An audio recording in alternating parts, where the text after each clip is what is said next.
a little crazy nervous, just bear with me. My name is Shannon Davis. I'm 37 years old. I've been addicted since I was 14 years old. Meth was my drug of choice. So that's 23 years that my life has been in chaos. I grew up with a very loving family. My parents divorced when I was 2, and I lived with my mother, but I was a daddy's little girl. I spent every weekend with my father, summers, and those days were what I looked forward to. My father and I were really close. He was my best friend. He was always making sure that us kids knew how much he loved us. He was always doing family fun things with us, as well as taking us to church every Sunday, Wednesday, and every other time my grandfather had services.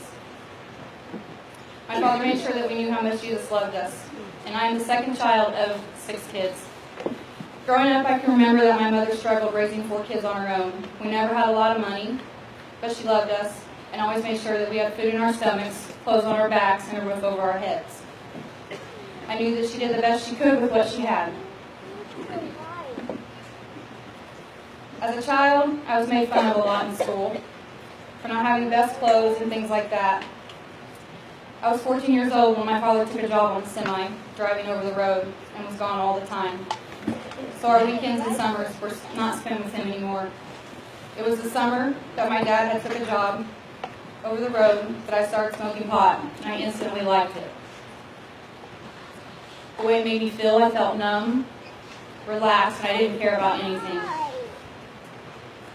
I had my first drink of alcohol when I was 15 years old. I wasn't a real big fan of the way that it made me feel, but I drank it anyway. I felt comfortable with the crowd that I was in. They didn't judge me, and I fit in. At the age of 15, my life consisted of going to school during the week and parties on the weekend. When I turned 16, my father came home from driving over the road and took a job on the railroad. I was so happy that he was back, and I was going to spend some time with him again. But little did I know my world was about to change. 2 days after my 16th birthday, on August 18th, 1998 or 96, my father was killed in a car accident by a drunk driver. When I say a drunk driver, my father was in a vehicle with a person that was drinking.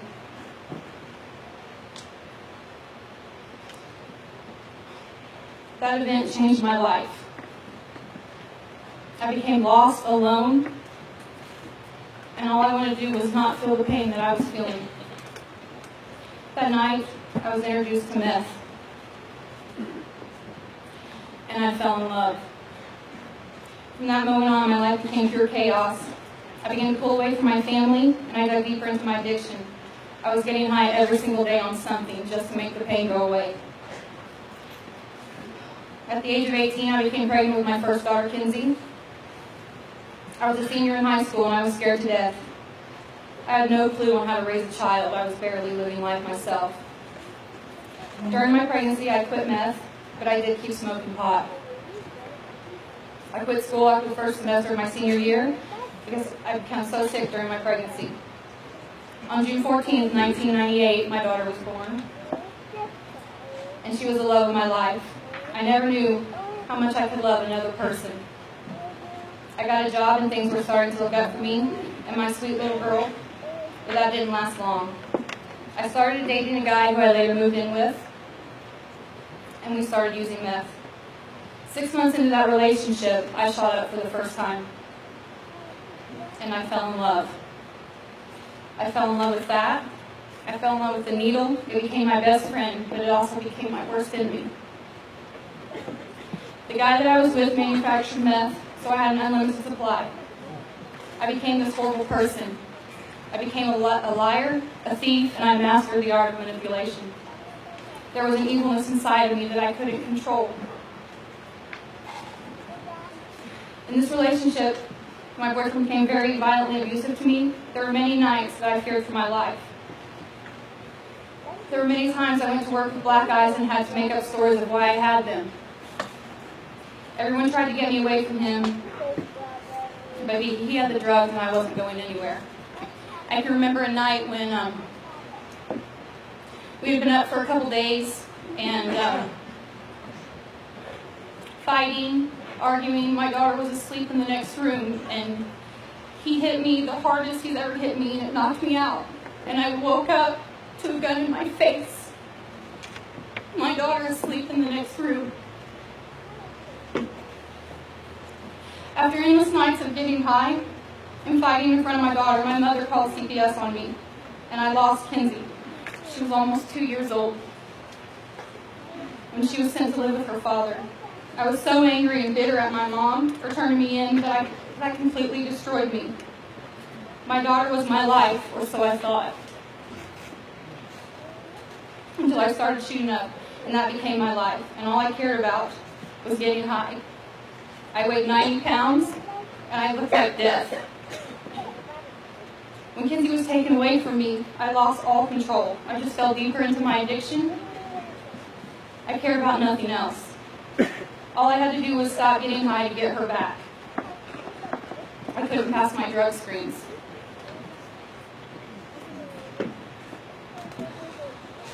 My addiction had such a hold on me. In October of 2000, I met a man who would later become my husband of 15 years.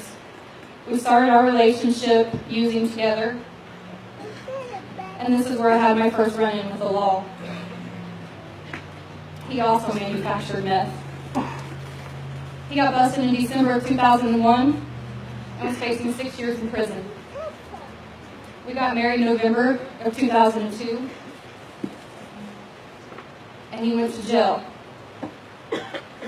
2 weeks later, I bonded him out on a check that did not belong to me. They picked him up, the bounty hunters picked him up, and he did 3 years in prison. 4 months later, after they picked him up, I was arrested on my first felony charge, a Class C felony. I did 6 months in the Greene County Jail, and during this time, CPS froze my case because I could not comply with the services that they offered me. After I was released in July of 2003, I entered into an inpatient rehab program at the Greene County Rehab Center, ordered by CPS. I spent 4 long months and was reunited with my daughter. After 2 long years of her being out of my home, I was on top of the world. I had a job, my own place, my daughter back, and I was sober for the first time in a long time. My husband was released from prison in 2005. We were a real family. Going to church, living the life. My husband and I were youth pastors at our church. Life was good. Only for a while. I was getting bored. And I ran into some old people, places, and things. My husband worked nights, so I had all the nights to do what I wanted to do, and I started using again in 2007. Without my husband's knowledge. I thought I could control it. Boy, was I wrong.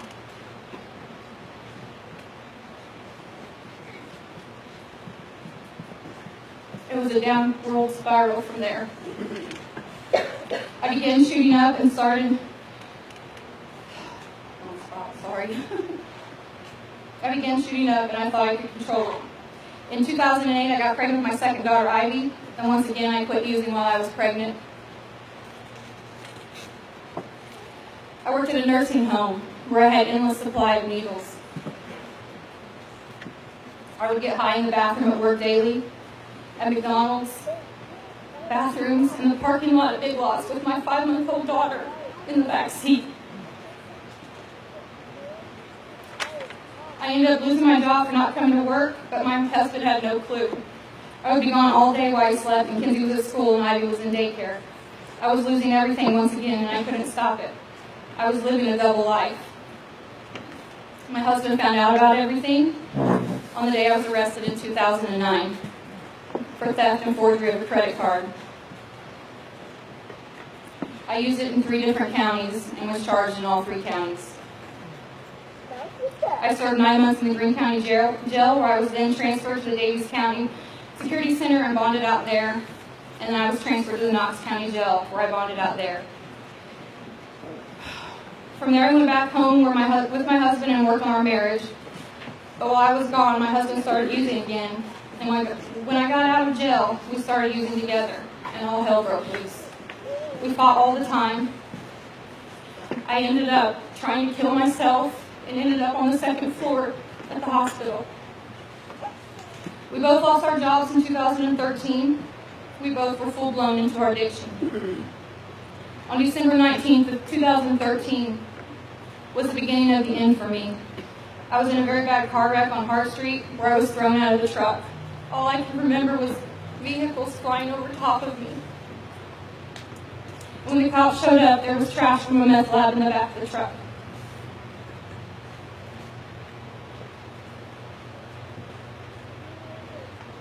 Not only was I now facing manufacturing charges, but I had 24 other felony charges against me that I was out on bond for.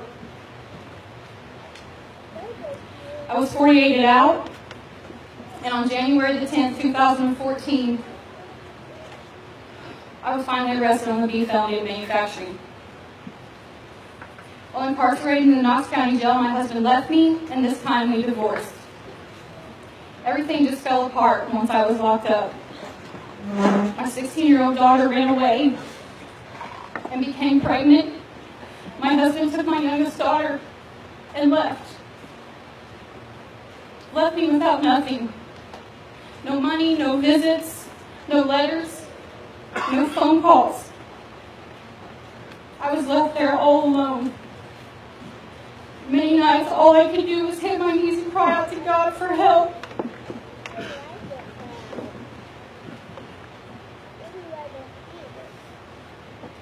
I thought I was going to prison for a long time, and nobody cared. I was empty inside. I completely lost everything. In March of 2014, I was accepted into the LAM program, and that step changed my life forever. I entered that classroom scared to death.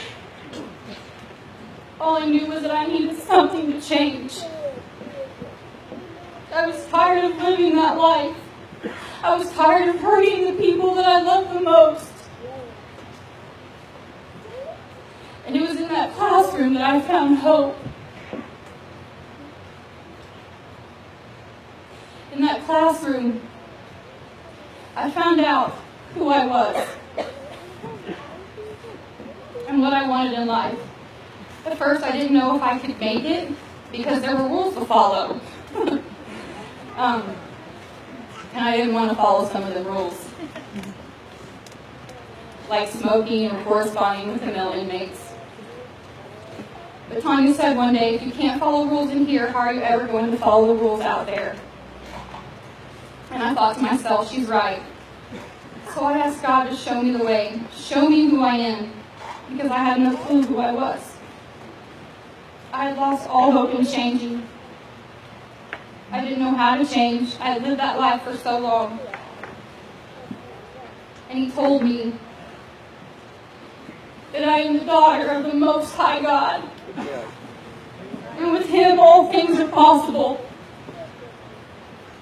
And within them four walls of that room is where my life began to change. This program is not all about addiction. I learned three major things in this room. They were accountability, honesty, and people, places, and things. I learned about codependency. I learned about anger. And living a sober life on life's terms. Feeling our feelings instead of numbing ourselves. Learning to dig deep within ourselves and get rid of the junk that we're holding on to that causes the pain. Tanya was there to support us, but we did this ourselves. She showed us love and that there was hope. We all had a class to teach. We held each other accountable for our actions. There are friendships and bonds that I made in that room that will never be broken, and I am thankful for that. In October of 2014, I pled guilty to a Class B felony. I received 6 years in the Department of Corrections, with 3 years to be served in the Knox County Work Release Program. I did 11 months in the Knox County Jail. On November 21st, 2014, I left the Knox County Jail and I entered the work release program. That was the next journey of my recovery. I was scared. I didn't have Tanya. I didn't have my LAM sisters. It was just me. I went into that program thinking, I can do this. I just have to focus on my relationship with God and my recovery, and that's exactly what I did. I got a job the second day I was there. I continued to go to meetings in church and visits with my girls on Sunday passes. Life was good. God was good. I worked my butt off at work to become a team leader, and in March of 2015, God brought an amazing man into my life. A man that has never done drugs in his life, and he never judged me for my past. In April 2016, I was modified to house arrest, and I also married that man in April. Life was looking up. Things couldn't have been better. I was happy, I was sober, I was healthy, and I was stable. I learned to take care of myself in there. In my 15-year marriage, I never had to pay a bill. I never had to do any of that stuff, and I learned that stuff in there. I learned to be independent in work release, to pay my, we had to pay rent, to pay my rent, buy our things that we needed, and I did that. I was a productive member of my community. But once again, my life was about to change in a way that I would never imagine. 8 months ago, on June 7th, 2016, my husband was killed in a motorcycle accident. I have never known so much pain in my life. I was so heartbroken. My children were heartbroken. I didn't know what to do. I was so angry. Not at God. I was just angry and answers about why out of everything I worked so hard for, that He would bring somebody into my life and take them away. But God is bigger than anything I could have ever imagined. My LAM family, Tony was right there hours after he had passed away. Carly and Talia were there. The hardest thing I ever had to do was sit in front of that casket with my children and say goodbye to my husband. And doing it all sober. Feeling the things that I'm feeling and how intense that they are. And doing it all sober for the first time in my life. There is a purpose for my pain. God has a plan for my life. My story isn't over. Today, I'm a widow, I'm a mother, I'm a grandmother, but I'm a child of God. I work in an honest program. I speak to my sponsor daily. I stand in front of you 3 years sober.